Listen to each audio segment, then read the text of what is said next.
సరే, మీకు ఒక చిన్ని కథ చెప్తా. ఒక చిన్న గ్రామంలో చిన్ను అనేవాడు ఉండేవాడు. అతడికి దేవుడిపై చాలా భక్తి ఉండేది. ప్రతిరోజు పాఠశాలకు వెళ్లే ముందు దేవాలయానికి వెళ్ళి దేవునికి నమస్కారం చేసేవాడు. ఒకరోజు భారీ వర్షం వచ్చింది. గ్రామం మొత్తం నీటితో నిండిపోయింది. చిన్ను ఇంటికి వెళ్ళే దారిలో కూడా ఒక చిన్న కుక్కపిల్ల చిక్కుకుంది. అప్పుడు చిన్ను వెంటనే దాన్ని కాపాడి సురక్షితమైనటువంటి చోట్లో పెట్టాడు.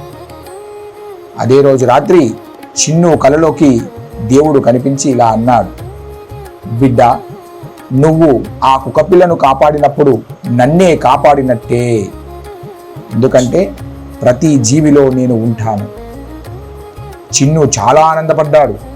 అప్పటి నుంచి అందరికీ సహాయం చేయడం ప్రారంభించాడు.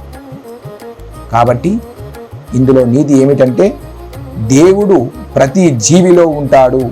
దయ మరియు సహాయం చేయడం దేవుడి యొక్క సేవ చేయడమే. సరేనా? రేపు ఇంకో కథ చెప్పుకుందాం.